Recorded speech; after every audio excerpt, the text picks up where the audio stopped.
Hi, yeah, thanks for coming. So let me give you a quick outline of the talk before I get started. So I'm going to spend a lot of time giving you the context for our work and the kinds of results we get. So I'm going to talk about polynomial representations, and then specifically how to go from polynomials to some cool new algorithmic results, and I'll focus a bit on some nearest neighbor problems. And then after that, I'll tell you our results, and I'll give you some details and conclude. Okay, so the kind of thing we care about in this work is polynomials which represent Boolean functions. So if f is a Boolean function, it takes n bits to 1 bit, and let's say d is like the fq or the reals or something, then we say that a polynomial p, which also takes n variables, is an exact polynomial for the function f if on any input x, the polynomial evaluated at that x is equal to the function evaluated at that x. So let me give a simple example for the OR function. So the OR function is 0 when all the bits are 0, and it's 1 otherwise. And we can write it as a polynomial like this. So 1 minus the product of 1 minus x of i's. So when all the x of i's are 0, this is 1 minus 1, which is 0. And when any of them is 1, the product is 0, and this is 1. So this polynomial equals the OR function. You can check when you expand this out. This has degree n, and it has 2 to the n monomials. And what we're really going to look for is small polynomials. So polynomials which have smaller degree, or really smaller number of monomials. And you can see that when you're working with polynomials for Boolean functions, really, like you never have to work with degrees bigger than 1, because like x squared equals x when x is 0 or 1. So you only have to look at multilinear polynomials, and really degree n and 2 to the n monomials is the worst you can possibly get. And you might hope maybe we can decrease this by being more clever, but you can show pretty easily that there's a unique exact polynomial for any Boolean function. So we're going to need different ways to represent Boolean functions in order to get smaller polynomials to represent them. Okay, so let me tell you about 3 different ways to represent Boolean functions other than the exact way I just told you about. So the first is one I really like called probabilistic polynomials. So the intuition here maybe is that just like you can try to speed up a deterministic algorithm by making a probabilistic algorithm, similarly you can make a smaller polynomial by using a probabilistic polynomial. So the idea now is instead of having a single polynomial, we're going to have a distribution, capital P, on polynomials. And this distribution is going to have some error parameter epsilon, and then we're going to say that this distribution is a probabilistic polynomial for the function with error epsilon if for any input x, the probability over drawing a polynomial from the distribution that the polynomial correctly evaluates the function on that input is at least 1 minus epsilon. So it's really important that this is a worst case error over all inputs. So for each input, it has this chance of being correct. And this is going to be important for making worst case runtime analysis later on. So let's look at the OR function again, say over f2. So the idea is we need to construct a distribution on polynomials. So what I'm going to do is I'm going to give you a randomized algorithm that at the end outputs a polynomial. And then the induced distribution on polynomials from this algorithm is our probabilistic polynomial distribution. So the random input is just going to be a random subset from 1 through n. And then what we're going to do is we're just going to sum the x of i's for the i's that we picked in our random subset. Okay, so why does this work? Well, it's definitely 0 when all the inputs are 0. And you can check that when some of them are 1, this is odd with probability a half, just like whether or not you pick the last one to be in the sum or not. Okay, this doesn't seem great, right? Error probability a half we could have gotten with just a constant polynomial. But you can amplify the error epsilon with degree about log 1 over epsilon by just taking log 1 over epsilon independent copies of it and then the exact OR of all these things. And we're really taking advantage of the fact that when it's 0, it's always correct and gives a 0. Okay, so this is pretty good. This is much better than degree n. But let's look at another case where we can get even better. So a polynomial threshold function, or PTF, now we're only going to be able to work over the reals, not finite fields anymore. This is a single polynomial now, where instead of outputting 0 or 1, depending on whether the function outputs 0 or 1, we just are going to guarantee that it gives a non-negative number when the function outputs 1 and a negative number when it outputs 0. So you can figure out the value of the function from the sign of this polynomial. And For the OR function, it's super easy to make one of these. You just take a sum of the input bits and then say subtract a half at the end. So if they're all 0, then this is minus a half, and if at least one of them is 1, this is at least a half. So this is great. This is like as low degree as we could hope for, degree 1. Really few monomials. It's really good. But in other cases, we're not going to be able to design such low degree PTFs. And we're going to use one last notion, which is like a really natural combination of the last two I told you about, called probabilistic PTFs, where here we're going to have a distribution on polynomials where the guarantee is that for each input, there's a high chance that it gives a correct PTF value on that input, so positive or negative when it should be. And we're going to be able to design really low degree probabilistic PTFs later. Okay, so why do we want these polynomials? I guess classically, I'm gonna show you this great animation about turning polynomials into algorithms. So I guess usually what polynomials for Boolean functions are used for is you would take some kind of circuit of low complexity and you'd want to prove a lower bound against it. So you would convert it in one of these ways into a nice polynomial, which is nice that it has low degree or low number of monomials or something. And then by proving that some other function doesn't have such polynomials, you prove a lower bound against the class of circuits. But instead we're going to do something different, which has arisen in a bunch of really cool recent results, where what we're going to do instead is we're going to find some kind of classical algorithm, like all sorts of algorithms you're used to, and I'll give you examples in a second, where one of the steps in the algorithm can be interpreted as the problem of evaluating a low degree circuit on lots of inputs. And then if you take that circuit evaluation problem and convert it into a polynomial, and then use fancy algebraic techniques like fast matrix multiplication or fast Fourier transforms, you can get faster algorithms for these like classical problems. And this has been used for a whole bunch of different areas really successfully. And later I'm going to tell you a bit about these nearest neighbor problems. Okay, so let me first elaborate a little bit on this multi-point evaluation and show you one way to go about doing this, which will be useful for our applications later. So what we're going to do is reduce from polynomial evaluation to some matrix multiplication problem. So let's say we have a polynomial which has like some x variables and some y variables going into it. And maybe for the Hamming nearest neighbor case, you can think of this as a polynomial that's like determining whether the x vector is close to the y vector in Hamming distance, as maybe a running example. And what we want to do is we have two big sets A and B, and for each x and A and each y and B, we want to evaluate this polynomial. Well, this really nice trick is that we're going to expand out the polynomial in terms of the monomials, so maybe it looks something like this. And then notice that this can also be written as an inner product by just taking an inner product of the vector of the coefficients in the x part of each monomial and the vector of the y parts of each monomial in this really simple way. Okay, so now when we want to evaluate the polynomial on all pairs of an x and A and y and B, we like construct this x vector for each thing in A and this y vector for each thing in B, and we just need to multiply these matrices together. So if you use fast matrix multiplication, you can get a result that looks like this, that if A and B have size n, and the polynomial is not too big, so say the polynomial has at most n to the 0.1 monomials, so that we can use rectangular matrix multiplication, then we can evaluate it at all points in, you should read this as just about n squared time. So this saves on, like the naive thing to do would be for each pair of an A and B, you like run in n to the 0.1 time over all the monomials and evaluate it, and that would take n to the 2.1 time. So we're really saving that 0.1 in the exponent of n by using this method instead. Okay, so how are we going to use this to solve some nice problem?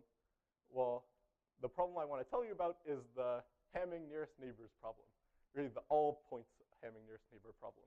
So here we're given our two sets of n points that are 0, 1 vectors of length d, and let's say d is c log n, where c can be growing with n, but it's probably easier to just think of c as a constant here. And what we want to do is for each x vector in A, we want to find the y vector in B that's closest in Hamming distance to x. Okay, so there's some like pretty simple algorithms you can get for this problem, like n times 2 to the d time or n squared times d time. But we really want something more clever and something like a subquadratic in n time algorithm for this problem. All right, so here's our evaluation lemma that we're going to do again. And sort of the really most straightforward thing to do is just let this A be that A and this B be that B. And what do we want our polynomial to do? Well, maybe we're going to have our polynomial just actually compute the Hamming distance like I told you about before. And so maybe for a given threshold value k, we're going to figure out whether the number of entries that two vectors are the same in is at least k. And then by evaluating this on all pairs of vectors, we can find where the close vectors are. And this is really easy to do. Like here's a PTF for this, for instance. You just sum up over each index this like very simple degree 2 polynomial for determining whether the entries are equal or not. And then you compare it to, say, k minus a half to see whether they're the same in at least k entries. Okay, so this is great. But the problem is when you plug it into our evaluation lemma, we're still going to get an n squared time algorithm, right? This, the runtime here is n squared. So if A and B actually have size n, we're definitely going to get an n squared time algorithm. And we want something subquadratic in n. So we're going to use, here's the evaluation lemma again. We're going to use a modification of this where we're going to plug fewer things in for A and B. So we're actually going to group A and B into, say, n over s groups of size s. So now our polynomial, instead of taking in 2 vectors, is going to take in 2 groups of vectors. And what we want is that the polynomial is going to determine whether there's a close vector among these 2 groups rather than just among 2 vectors.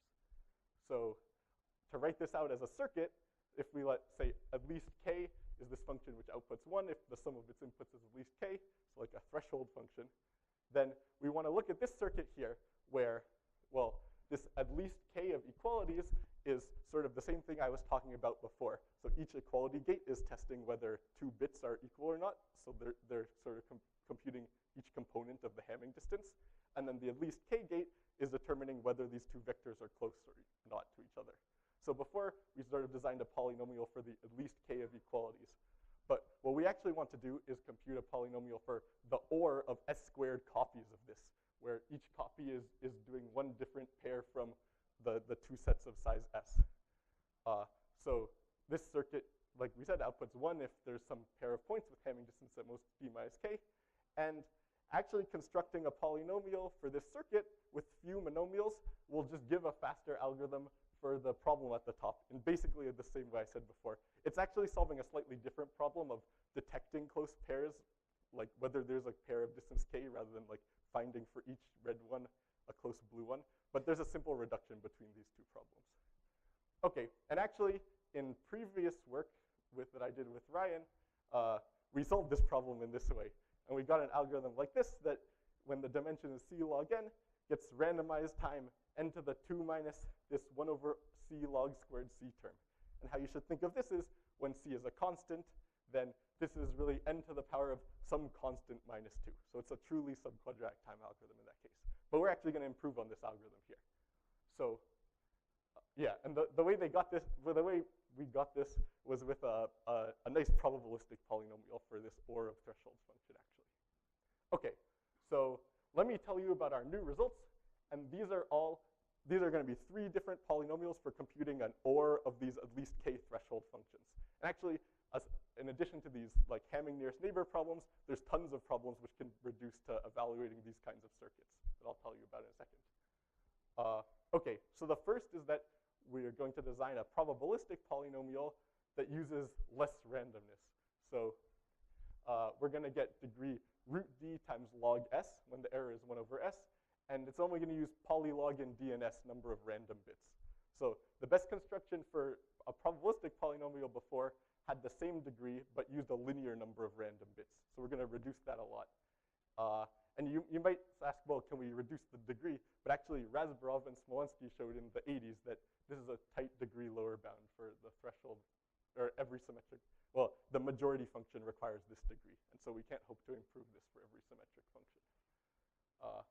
Okay, and this is going to help to make, like, intuitively, it'll help de-randomize algorithms, I guess, by using less randomness.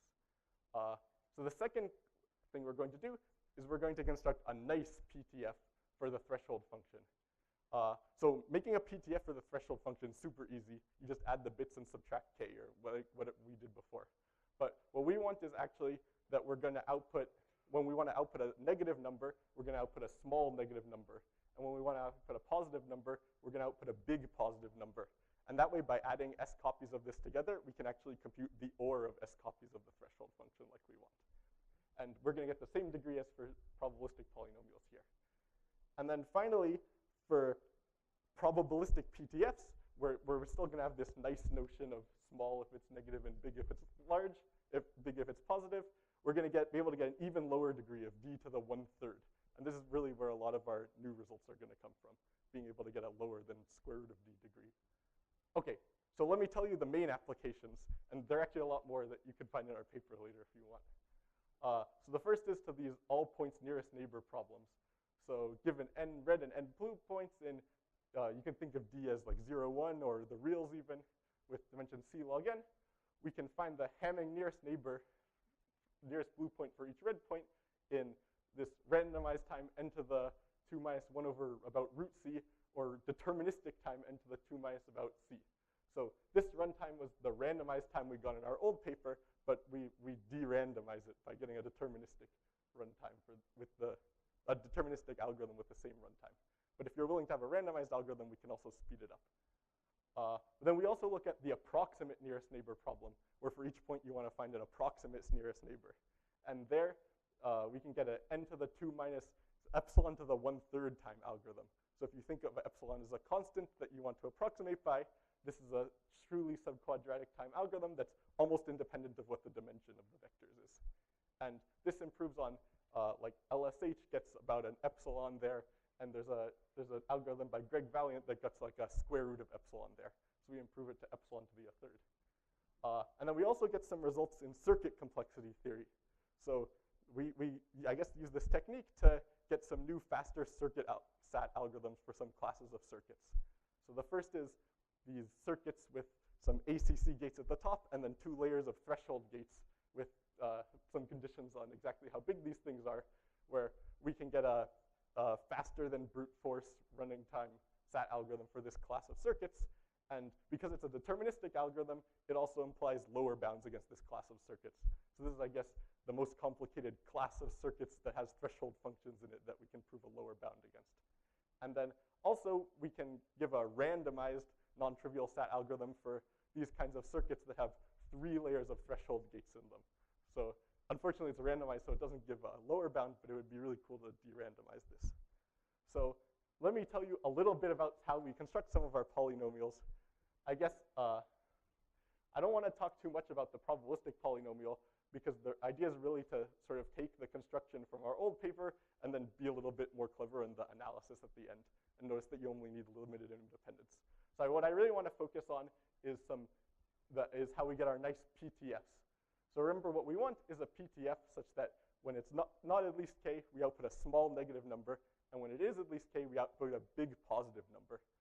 And the big idea behind how we're going to do this is to use Chebyshev polynomials. So anyone who went to the orthogonal polynomials workshop the other day knows there's these nice Chebyshev polynomials. They have lots of equivalent, really nice definitions. But what we really care about is that they have really nice threshold behavior. So between -1 and 1, they're bounded in this squiggly shape between -1 and 1. But then right when you pass 1, they start blowing up as quickly as possible. And in fact, among all like fixed degree polynomials, the Chebyshev polynomial is the one that, given that it's bounded between -1 and 1 here, it blows up the fastest for every point beyond 1. And if you just sort of take the sum of the inputs and do an affine transformation to put everything where you want, you can get this to give a degree root d times log s polynomial. But like I said, we can actually get square root log s instead of log s. And the way you do this is to notice, well, the Chebyshev polynomial is guaranteed to be bounded between 1 and -1 in this entire interval here. But actually, we're just going to be mapping like k in evenly spaced points into this interval, and we only need it to be between -1 and 1 at these k points. It's actually okay if it gets bigger at the points we're never going to evaluate it at. And there's actually another construction due to Chebyshev. This is 1899, not 1999, called discrete Chebyshev polynomials that have some definition that's a little bit messier, but about the same. And they look like this, where like at each up to, this is the one for k equals 12, I think. So at each like integer between 0 and 12, it has like a root or almost a root. but between it's fine if it like gets way bigger than it really needs to be. And if you use this instead, so with less constraints, you get the degree I told you about here. Okay, and then the idea between the nice probabilistic PTF is really to combine the two ideas. It's a bit messy, so I don't want to talk too much about it. Okay, so yeah, just to conclude, I guess it'd be really interesting to see what's the power or limit of these probabilistic PTFs and see if they could be used to speed up some other algorithms. It would also be cool to de-randomize this SAT algorithm with 3 layers of threshold gates because it would prove new, more powerful lower bounds. And I guess this approximate nearest neighbor problem is pretty interesting to lots of people. So it'd be interesting to speed it up more or prove that you can't. Thanks.